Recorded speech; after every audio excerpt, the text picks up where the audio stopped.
kula badhe tanglet babagan tembang piyambak dhateng tanah Jawa nggih. Ingkang dipun ciptakaken para wali. Ketika kula nanti kepireng bahwa niku bukan hanya sekedar tembang, tapi ternyata niku terkandung makna ingkang tersembunyi wonten ing setiap lirik lagu-lagu menika. Kados niki lho, Matur.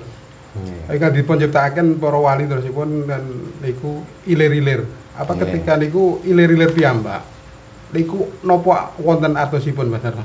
Napa bahasa sindiran napa atau bahasa sing ingkang disampaikan para wali piyambak dhateng nggih para kawula wonten ing nggih Jawa mriku, Mas Arno, kula nyuwun penjabaranipun. Nah, saniki kleresan. Kula tak meluruskan nggih.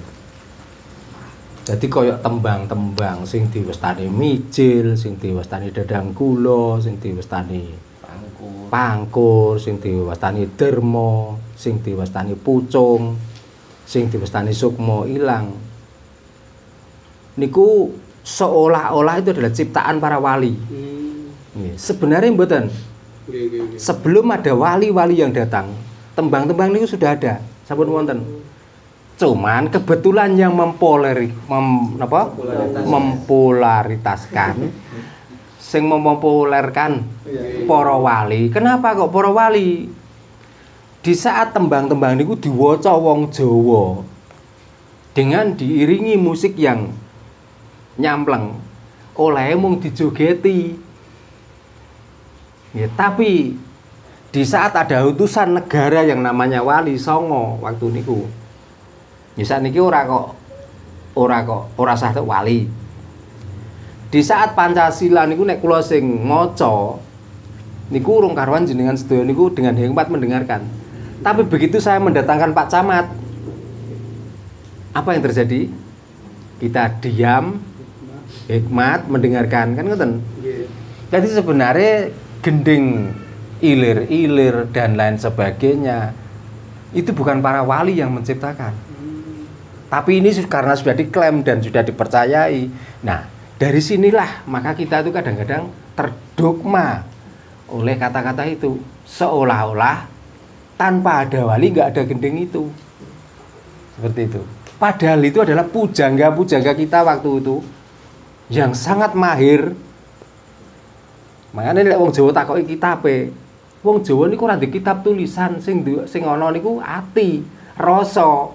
Dengan rasa itulah maka melahirkan gending atau tembang-tembang itu. Nah, akhirnya karena ada utusan negara yang dinamakan wali itu untuk melengkapi dakwah mereka, maka dipopulerkanlah gending-gending itu. Jadi sebelum ada wali, gending eling-eling niku sampun wonten. Zamane Kanjeng Hyang Rangga Warsita. Apakah saat itu sudah zamannya wali? Belum toh? Dia sudah melantunkan gending ilir-ilir. Ilir-ilir itu kalau tanya artinya, ilir-ilir. Lir-ilir bukan ilir-ilir ya. Lir-ilir. Lir-ilir artinya mari kita bangun. Atau kita itu sadar. Tandure wis sumilir, mumpung kita masih ada kesempatan. Tak ijo royo-royo, tak sengguh kemanten anyar, maka carilah kebahagiaan hidupmu. Mumpung kita masih hidup. Bukan mumpung kita masih hidup, marilah kita melakukan agama. Nah, agama diartikan menganut ajaran. Nah kan ini nanti melencengnya itu mriku niku. Padahal artinya mumpung masih ada kesempatan, maka gunakanlah kesempatan itu untuk melakukan kebaikan supaya kamu mendapatkan karma yang baik. Maka di dalam lagu lilir sedikit pun tidak membicarakan tentang agama. Walaupun itu bahasa filosofi atau bahasa sindiran. Tak sengguh kemanten anyar. Napa to kemanten anyar? Sing ana lak kebahagiaan to. Dalam arti kebahagiaan, apakah kita mendekatkan dengan Tuhan? Apakah kita memenuhi kebutuhan hidup? Cobi saya jawab. Apakah dengan mendekatkan diri dengan Tuhan kita bahagia? Cobi. Kula kepengin roh wonge. Sapa wong sing marek karo Tuhan tok tanpa nyambut gawe, tanpa didukung dengan materi iso bahagia? Sing ngomong bahagia kan perkara materi ini wis numpuk. Lah sing ngomong niku jajal sepedae ontel. Omahe wae reot cobi. Iso ngomong aku bahagia dengan cara ini aku dipenuhi. Lah wong omahe marmere mengkilat. Kamare wae asenan. Duite tumpukan kok ya iso ngomong ngono. Nah nek kaya kula ngeten iki, pengen ngomong-ngomoni bahagia, diguyu tengu. Kan pun jelas, sakniki mun ketinggal to nggih. Modele mah kan ngeten iki. Tapi sing kula tuntut aja dadi dulurku. Wong sing parek-parek aku aja males-malesan sesuai dengan tembang lir-lir. Ngeten lho. Supaya apa? Kita itu bisa membahagiakan hidup ini. Maka agama dikala menyulitkan kita, untuk apa kita beragama? Kapitayan dikala hanya menyusahkan hidup kita dan kita akhirnya susah, untuk apa kita berkapitayan? Mendingan kata sejenak Pak Geng nggih. Apa icir takon carane dongane icir piye? Nek ana omo caranya menyingkirkan omo piye? Supaya apa tujuane? Bahagia. Panene napa bahagiane? Bahagia toh. Nah, kan lu jelas. Itu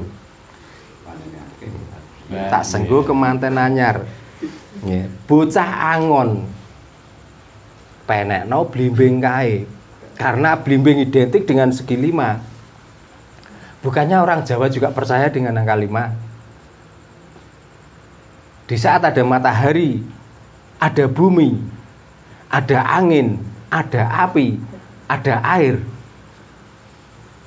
maka manfaatkanlah antara bumi, angin, api, dan air dengan dayanya sinar matahari. Kalau kita mengelola dengan benar, maka akan menghasilkan kebahagiaan itu. Maka penekno blimbing kuwi, lunyu-lunyu penekno. Gak peduli kepanasan, gak perlu kelunyonan, gak peduli kudanan. Yang penting yang kita harapkan adalah bahagia dari hasil. Mumpung padang rembulane, mumpung kita itu masih kembali ada kesempatan, mumpung jembar kalangane, mumpung kita mempunyai lahan. Setelah itu apa nanti hasilnya? Mongko napa niku penekno blimbing kuwi kanggo masuh dodotira. Nah, dodot artinya pakaian.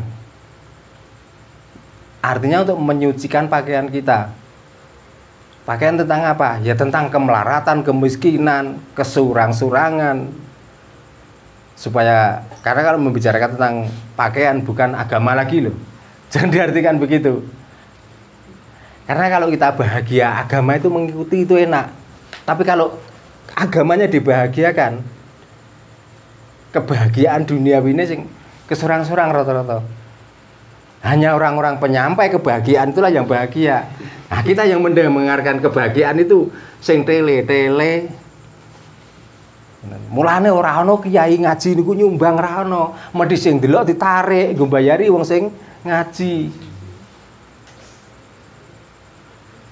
Kiainya bahagia, Pak. Nah, untuk membahagiakan orang yang bahagia. Nah, kita yang melarat ya tetap mau didukma kemelaratan niku.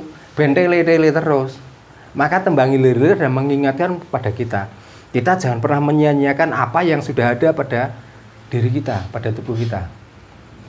Ya, mulane jlumatono dondomono untuk menambal kekurangan hidupmu. Supaya napa gak robek-robek uripmu. Lek tanggamu iso tuku vario, yo giat nyambut gawe ben iso tuku vario. Kanggo sebo mengko sore supaya matimu itu lo nggak digesan-gesanan wong. Urip wae nyusahno wong, mati malah nyusahno wong meneh. Mergo ora duwe apa-apa. Apakah ini agama terus yang dibicarakan? Kalau membicarakan tentang agama, lakonono agama sampai benjut bathukmu, aja nyambut gawe. Mati tetep gesan-gesanan wong, ora urung ya nyusahno tanggamu. Tapi kalau untuk kebahagiaan dunia, kita mati pun sudah ada yang kita pakai sendiri, gak ngutang, ya aman. uripe yo gak duwe ninggal utang, mati pun ora kesorang-sorang. Mulai setelah begitu, setelah mati sura iyo. Artinya apa? Karena kita sudah menjadi abdun atau menjadi khalifah atau menjadi makhluk di bumi, kita bisa menyempurnakan hidup kita sampai mati pun kita di dalam kubur gak dadi rasanane tonggo.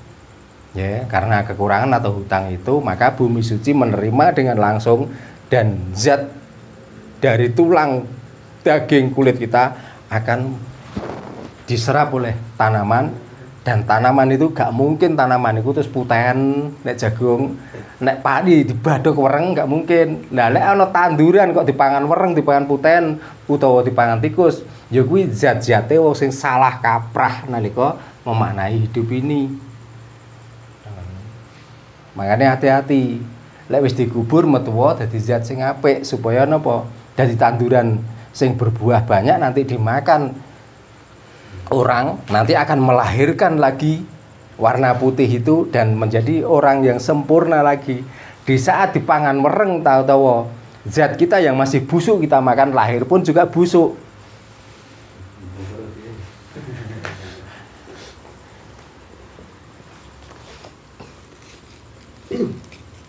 Niki betul.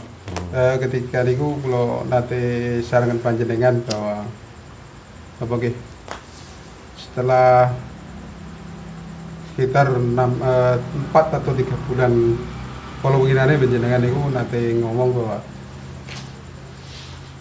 apa nggih, virus atau wabah wonten ing bumi niki waktu niku kan ingkang merebak inggih menika corona.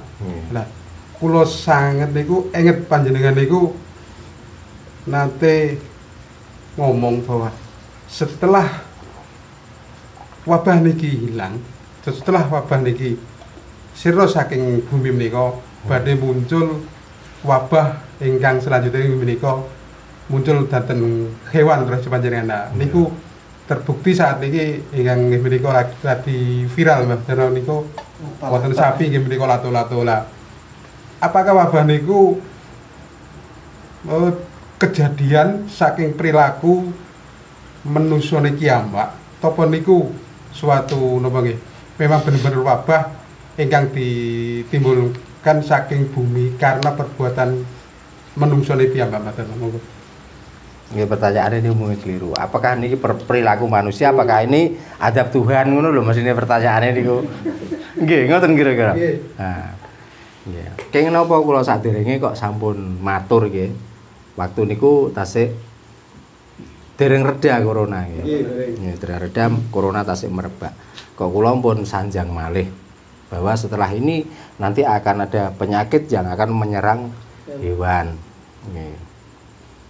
Saat ini wis percaya, yakin bahwa napa sing kula ucapaken, kula ora gusti, kula ora wali, ning kula belajar dari kasunyatan. Karena orang Jawa belajarnya adalah kasunyatan. Sing diwastani wahdatul wujud. Sakniki apa ana critane beluk niki muncul tanpa ana geni. Dan asap, tidak mungkin asap saja. Asap akan menimbulkan kalau kena mata perih, kalau kena hidung batuk-batuk. Anuten. Apakah ini memang efek atau perilaku manusia yang menyebabkan seperti itu? Apakah ini memang sudah skenario Tuhan? Diwastani skenario Tuhan nggih bener, soalnya Tuhan sing kula maksud wau, alam niku wau. Ini efek dari manusia ya, termasuk dikala ada orang yang melakukan hal yang buruk maka Tuhan akan murka. Jadi sebenarnya alam ini sudah bingung sebenarnya. Saat ini lek diwastani ini skenario. Apakah ini skenario Tuhan? Bukan, ini skenario manusia. Buktinya ngeten loh. Sebelum ada penyakit, para profesor itu sudah menemukan obat. Nah itu loh aneh. Berarti kan dia juga belajar dari obat-obat yang terdahulu yang sudah dimakan manusia, nanti efeknya akan seperti ini. Ngapunten, ini bukan ranah saya. Tapi ini kalau damel contoh mawon. Dengan adanya virus yang waktu itu istilah disampaikan bahwa nasional, ya, bukan nasional sampai internasional, menyatakan bahwa waktu itu ada virus corona. Makanya kalau rada ekstrim pertanyaan kula. Waktu itu corona datangnya bisa dideteksi. Terus pertanyaan sekarang setelah dinyatakan corona nggak ada, kula pengen ngerti coronane saiki nondi. Kan datangnya dia tahu, perginya juga tahu tuh mesti. Sekarang corona posisinya di sini kan ngoten. Nah itulah kadang-kadang manusia itu karena mengandalkan otaknya kadang-kadang itu melebihi dengan ketentuan alam ini. Maka jangan disalahkan.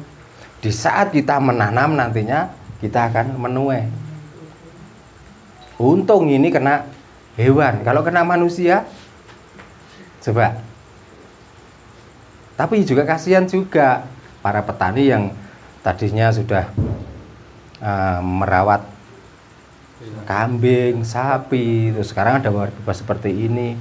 Kalau waktu itu yang dikhawatirkan nyawanya, sekarang yang dikhawatirkan hewannya. Jadi kita kan susah terus. Makanya kita kembalilah dengan ajaran Jawa supaya kalis ner ing sambi kala. Jadi di mana bumi kita pijak ya disitulah kita sembah. Kita gak usah menyembah bumi lain. Nah menyembah bumi lain, bumi sini murka. Makanya kemurkaan bumi Nusantara ini karena sudah banyak orang yang meninggalkan untuk menyembah bumi sini. Maka yang salah kita, apakah kita yang salah?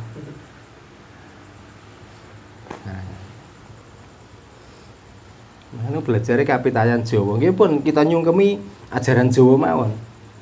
Kita nggak perlu ikut-ikutan dengan ajaran orang luar. Orang yang masih mengikuti ajaran luar, silahkan monggo. Kita tidak menyalahkan dan kita nggak usah marah. Yang kita masih ingat supaya kita tetap mendapatkan berkah bumi Nusantara ya kita selalu sungkem pada bumi pertiwi kita. Karena dengan bahasa bumi pertiwi juga ada yang protes. Kalau menganggap bumi itu pertiwi, itu haram hukumnya juga ada. Nah ini kan kebangetan. Orangnya makan di sini. Ini loh. Tidur di atas bumi sini. Dia mendapatkan kemuliaan itu juga dari bumi sini lah. Dengan kata-kata bumi pertiwi, tega-teganya dia mengatakan kalau bumi itu dianggap pertiwi atau diberi nama pertiwi, dosa. Nah ini kan kebangetan.